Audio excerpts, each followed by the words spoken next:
They were very prepared. You might need that. Or is that to quiet people up? Put it over their mouth? Yeah. I know. Right? Do you want to... Sure. Do you want to wrangle people up? He doesn't return phone calls. Good morning, ladies and gentlemen. Good morning.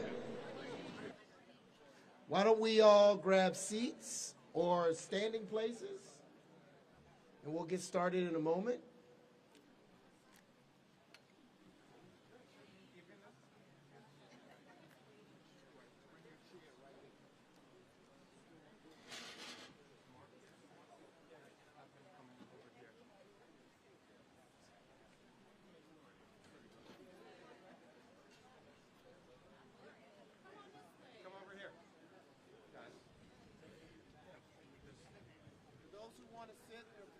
Delegates, there's plenty of room over here.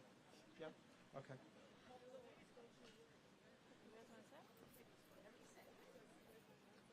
Delegate Foley, bring in the glasses. Good morning, everybody. Happy Pride.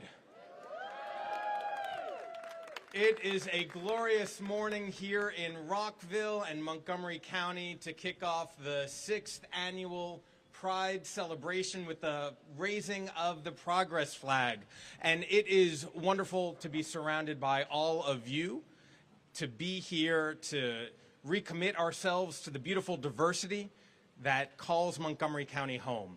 All of us here lead with compassion, with inclusion, to celebrate our diversity, to make sure that our residents love each other, respect each other, and accept each other.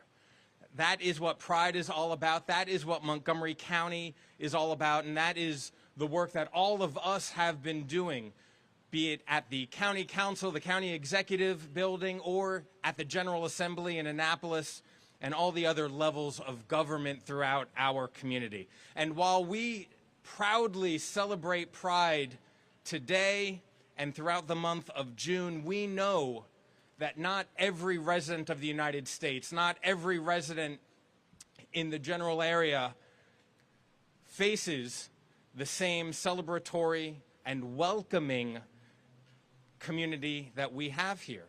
We know that there are people and places that face discrimination, in the halls of city council to the state legislatures. Since January, more than 500 anti-LGBTQ plus pieces of legislation have been introduced in legislatures across the country. People are banning books and trying to erase people's identities. This school year, in fact, there were over 4,300 instances of books being banned across the United States, which is a nearly 1/3 increase from the year prior.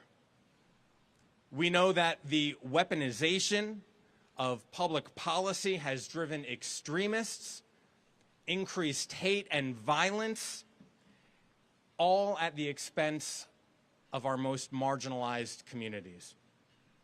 And just last month, a legal case involving Montgomery County Public Schools, a legal case against a proposal that was to support inclusion and diversity, made its way up to the Supreme Court, which declined to hear that case.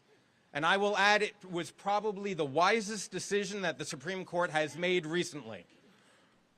And we want the Supreme Court to know, and we want everybody to know, that all students are welcome and seen here in Montgomery County and in our public schools.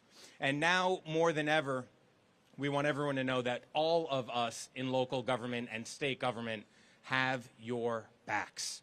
We are here to support and protect and make sure that our beautiful diversity shines through. And so the progress flag that we are going to be raising today, it has evolved over time, just like our community has continued to grow and widen. And as we continue celebrating that diversity, we will continue fighting for expanded civil rights and liberties and reflect our public policy on the beautiful diversity of Montgomery County. No one should feel ashamed in Montgomery County or across Maryland for who they are or who they love. And so before I turn it over to the county executive, I want to acknowledge the team that is all here today, making sure that we lead with our hearts. I want to recognize Council President Andrew Friedson, Council Vice President Kate Stewart, Council members Gabe Albernaz, Marilyn Balcom, Natalie Fani Gonzalez, Will Jawando, Sydney Katz, Don Ludke, Kristen Mink, and Lorianne Sales, their team council. Also want to acknowledge our incredible federal delegation who is here. Kevin Mack is here representing Senator Cardin. Brent Gerard is here representing Senator Van Hollen. Kathleen Connor is here with Team Raskin, a big contingent of Team Raskin, thank you.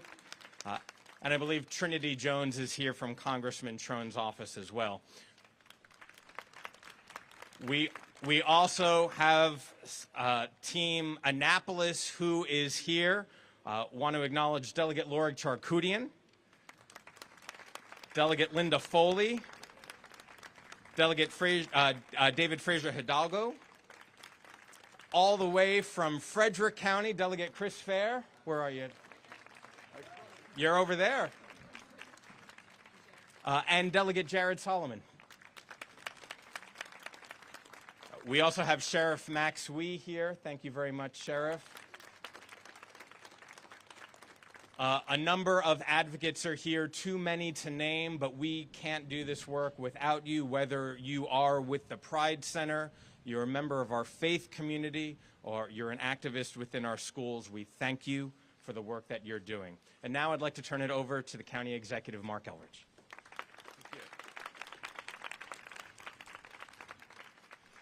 So thank you all for being here this morning. This is a beautiful day. Somebody was commenting on how not beautiful it was last year. So this is a lovely contrast. And it's great to be able to do this. This is one of the great things about Montgomery County. You get to be progressive. You get to lead on social issues. You can stand up for people's rights. And it's generally accepted here. Maybe not by everybody. We know that's true. But by most people.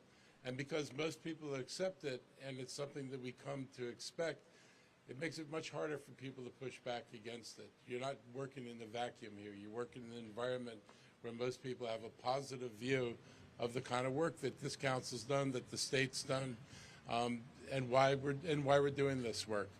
I want to thank Dr. Amina Johnson for being here today, and she's our first LGBTQ plus liaison, and it's an important role we play in this county. I want to thank Rich Madalino for being here. I think he's back over there, and Rich, because he was one of the leaders in the fight to get this through the state legislature and eventually passed by the state of Maryland. It's a big deal, and Rich was there to fight that fight.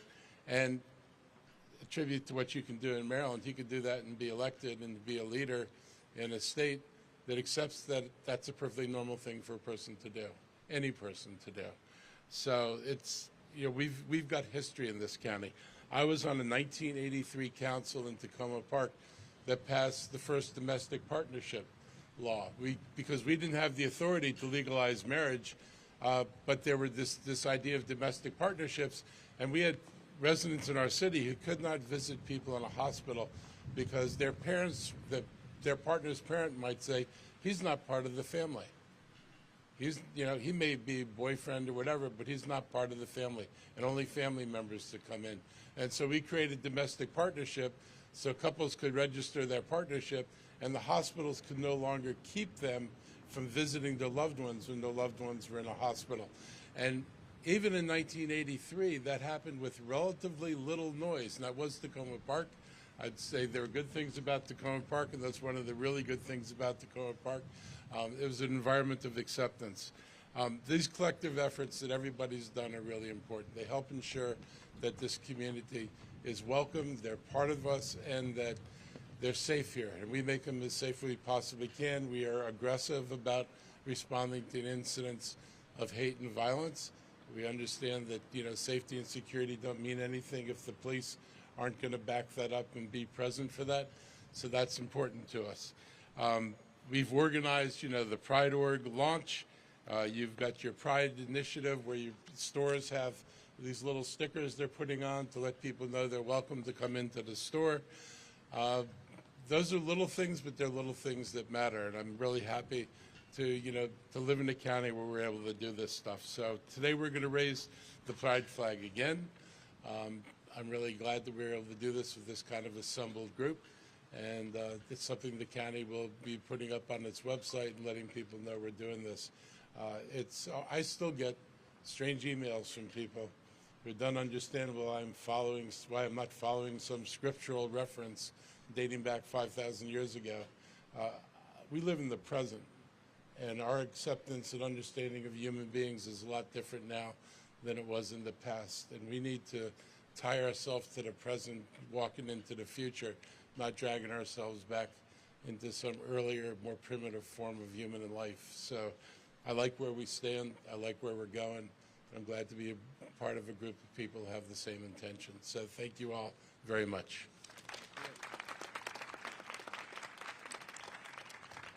Thank you, County Executive Elrich. Now we have a number of guests who I'd like to make some comments. And the first is a good friend of mine, Anise Parker. And Anise is the president and CEO of the LGBTQ+ Victory Institute, which is a 501c3 that works across the globe to increase the number and expand the diversity and success of LGBTQ+ leaders at all levels of government. And before leading Victory Institute, Anise served as the mayor of Houston, Texas, the 4th largest city in this country. And when she was elected, Mayor Parker was the first openly LGBTQ+ mayor of an American city. And what makes this moment bittersweet is later this year, Mayor Parker will be retiring from Victory after 7 years of leadership, but I know that she's going to continue pushing for civil rights across this country. So Mayor Parker, come on up.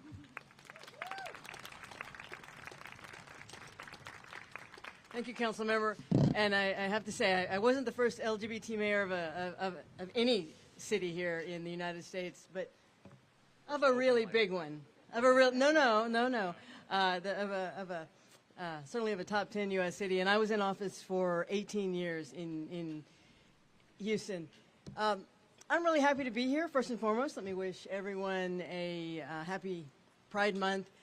And I was given a couple of minutes to talk about Pride and what's happening around the country. And so I'm going to touch a little bit on history and flags and rainbows and why we celebrate Pride. And it's okay to talk about history. Somebody gives almost the same speech at every Pride event I go to, and it's all about that we're commemorating Stonewall and a riot, and no, we're not. So let me say that right off the bat. I'm not quite the Stonewall generation, but I was right behind it. And I attended my first LGBT organizing event in 1975. And this was before the internet. We were all on our own little islands, in our own little worlds, and we didn't know what was going on in New York. And certainly a little girl from Texas, from Houston, we had no idea what was going on in the East Coast and the West Coast. But we did know that people were organizing and were trying to speak out. We do our events in June to commemorate Stonewall, but Pride marches, Pride activities were never about that. They were about what was going on in our own communities and what we needed to do in our own communities. So that's the history. Then I want to talk about flags just a little bit. You know, vexillology Vexillology is the history of the use and symbolism of flags. You know, there's a word for everything. So, vexillology. A flag is a piece of fabric, but a flag has never just been a piece of fabric. Since antiquity, people have used flags as symbols and as signals. And we know this. We know it, even a white flag of surrender, or the skull and crossbones for pirates. But flags were about recognizing families or rulers or military units so that you could see them on the battlefield, to identify different groups in distress or duress, or when it was difficult to know who your friends and your enemies are. Flags have always done that. The first use of what we call the pride flag was in 1978. And it was in San Francisco, and it actually had 8 colors at the beginning, and then it was decided that was too many colors for the printers. They went to 6 colors in 1979. But it was about hope and liberation, because they tapped into the symbolism of rainbows. When do we see rainbows? We see rainbows after the storm. We see rainbows when we need to remember that life renews and moves forward, when we need to have hope. So hope and liberation wrapped together in a symbol and a signal that everyone can see. Now, I know, and the county executive talked a little bit about those who complain each year about why we do these things, why we celebrate Pride, why we have flag raisings and pride parades and various other activities. And to be clear, we're not here to celebrate or be proud of something that I believe is an immutable fact of my existence. We're here to celebrate and be proud of the fact that we're still here and still thriving in the face of insults and literal assaults, in the face of indignities and inequities, in a time where we see that many of the great forward steps that we have taken can easily be reversed. And there are certainly those who are more and more empowered to try to do that. We celebrate Pride because we are alive for one more year. And certainly during the depths of the AIDS epidemic, that was a big piece of every Pride Month and Pride Parade, that we're still here. We have survived one more year. But also, we're recognizing that our lives do get better every year, and our worth and dignity as human beings is more affirmed each year. That is worth celebrating. And so, when in a few minutes we raise a piece of fabric, remember that it has never been just that. And we are raising it for the same reasons that people have always used flags. We are saying that this is a place of safety, this is a place of respect, this is a place of inclusion, and we want everyone who can see that flag to know and understand that. One of the things that happens a lot during these months, or this month of Pride Month, is that we talk about civil rights movements.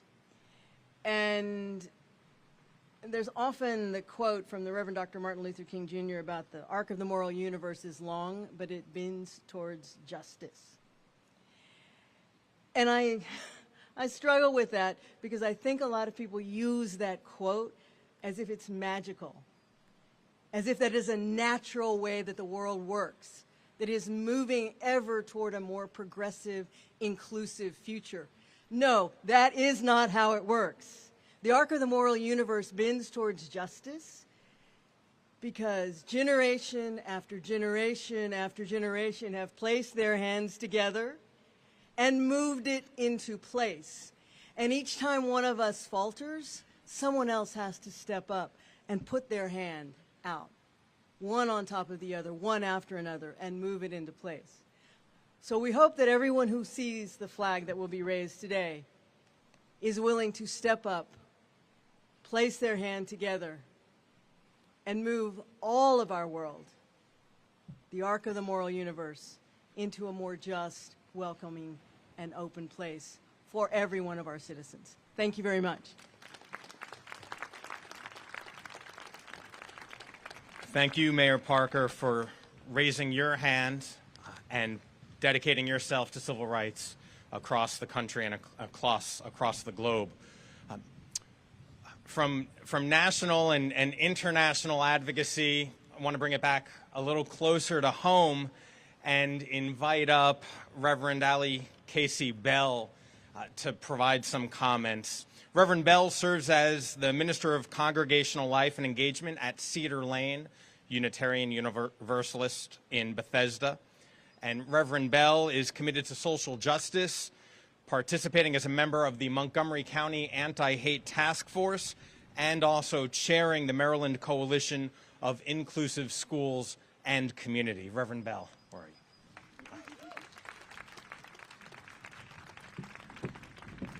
Good morning. I'm Ali Casey Bell, like Muhammad Ali. I'm so happy to be here today. As we gather here today to raise the pride flag, we do so with a sense of joy, celebration, and deep reverence for the journey that has brought us to this moment. It is a journey marked by courage, resilience, and an unwavering commitment to justice, love, and thriving. In Montgomery County, we have made significant strides towards creating a more inclusive and affirming community for all of our residents, regardless of sexual orientation or gender identity. Just a few weeks ago, we more adequately funded the Montgomery County Pride Center. May it be a physical space where we can continue the good works of our community. We work hard as a community of people who understand that equity does not take from others, but adds to us all. When we made sure that a torrent of hateful actions and rhetoric did not divide us in the face of book bans in our schools, we told the nation that we understand that being an interconnected community means that we all have to understand the intersections of religion, race, and the importance of all voices having a space to be heard. And today, we lift up these accomplishments and honor the countless individuals who have paved the way for progress. And in lifting these accomplishments as a resident of Montgomery County, I turn to you, all of you, esteemed officials, and I ask each of you to affirm this commitment. I commit to making the Montgomery County Pride Center a physical reality. If you so affirm, please raise your hand and say, I do. I do. Excellent. Flying the pride flag is more than a symbol. It is a testament to our shared values of dignity, equity, and respect. It is a vivid reminder that in our country, every one of us is beloved and deserving of equity in our communities and in our lives. We make the shared belief that every person is valued for who they are. As a Unitarian Universalist minister and a Black transgender man, I am proud to be with you in this commitment to affirming the inherent worth and dignity of every individual. We must also remember. We must remember the countless unsung heroes in our community, teachers, artists, activists, and everyday citizens whose quiet bravery and persistent efforts have led the foundation for the freedoms we enjoy today. Their legacy reminds us that change is possible and that every action, no matter how small, can contribute to a larger movement for justice. However, as we celebrate, we must also recognize that our work is far from finished. In our county, council, we need advocates that can act as liaisons between our marginalized communities and our council. Often, people who have been marginalized have been taught by the systems that are designed to serve them that they are not worthy of that system. We have been actively harmed by these systems. These liaisons are crucial to each and every marginalized community that they represent. And it is important that we remember the most impacted communities, Black, Latinx, and transgender folks, such as Sylvia Rivera and Marsha P. Johnson, are foundations of pride in our country and the reason that many of us are here today. Therefore, it is my hope that we continue to breathe the breath of equity into the lungs of our council and fund full-time positions for all of our liaisons. Their work is vital to our help and healing. And while we've made significant progress, there are still many among us who face discrimination, marginalization, and injustice. We must continue to hold accountable those who would allow the prejudice to rob any of our citizens of their right to live in an equitable and thriving society. We are firmly in solidarity with our LGBTQIA+ siblings, advocating for their rights and ensuring their voices are heard. Let us remember that true inclusion means more than just acceptance. It means actively working to dismantle the systems of oppression that continue to harm our community. It means listening to the experiences of those who are most vulnerable and amplifying their voices. It means committing ourselves to the ongoing work of education, advocacy, and allyship. And as we raise this flag, let it be a beacon of hope and a call to action. Let it remind us of our shared responsibility to create a world where every person can live authentically and freely. Let it inspire us to continue the work of building a more just, loving, and inclusive society. And in the words of our Audre Lorde, in a world of possibility for us all, our personal vision helps lay the groundwork for political action. Let us envision the most loving, most courageous, most thriving, most beloved community that we can, and set our hearts and minds in action to the task of making it so. And in the spirit of my Unitarian Universalist principles, let us affirm our commitment to justice, to equity, and compassion in human relations. Let us celebrate our diversity and recognize that it is our strength. And let us move forward together with open hearts, unwavering determination, and until the day when every person is free to live their truth without fear or prejudice. This is my prayer. Thank you, and may we all continue to work for a world where love, justice, equity, and thriving prevail. Blessed be, and may it be so.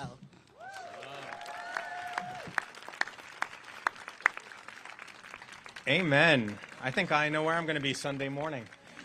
I also want to give Reverend Bell kudos for talking about next year's budget 2 weeks after we just concluded and approved our $7.1 billion budget. Nicely done, Reverend. Someone else who has their eye on the budget but might not mention it this morning, want to introduce next, good friend to all of us, Travis Simon, who is the Executive Director of SEIU Local 500 and also serves as the Vice President of the International SEIU Lavender Caucus. Travis is a passionate leader for working families and all individuals, and he also serves on the board of directors for the AFL-CIO's Pride at Work, a champion of civil rights and workers' rights. Travis, come on up. Thank you. So I can talk about the budget, you said? No, okay. Happy Pride, everybody. Happy Pride. First, I'd like to say a thank you to the county executive and the members of the Montgomery County Council, but I'd like to say a special thank you to the first openly LGBTQ member of the council, Evan Glass, for inviting me to be a part of today's ceremony. So thank you. As Evan said, my name is Travis Simon, and I'm proud to serve as the first openly gay executive director of SEIU Local 500. We represent over 20,000 workers in the region, and I'm deeply humbled to represent them here today. Unions like SEIU fight for inclusive workplaces for all, ensuring that everyone, regardless of who they are or who they love, has fair wages, good benefits, and safe working conditions.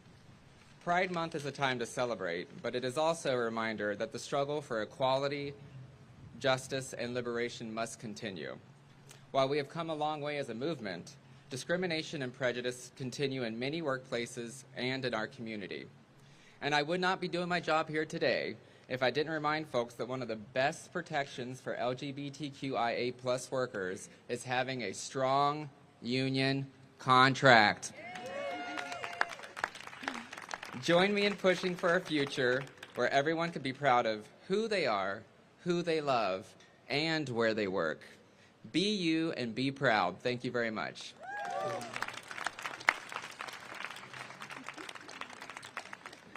Thank you, Travis.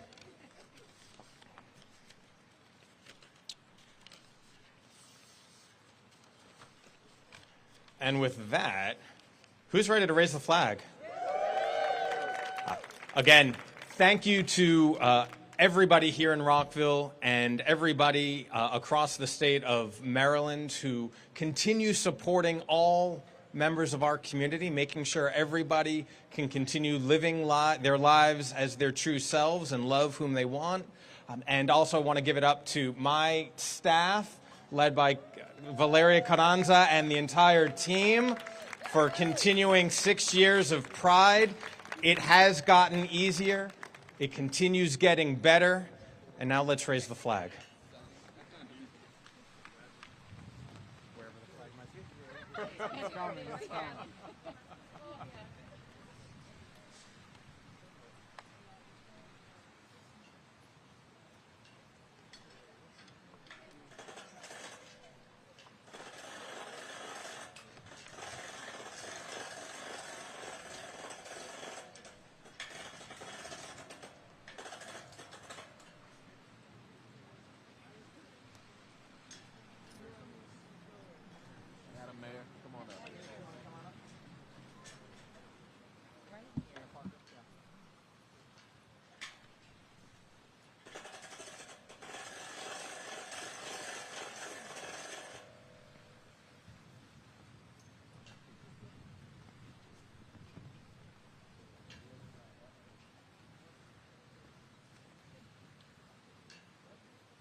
Some music next year, maybe.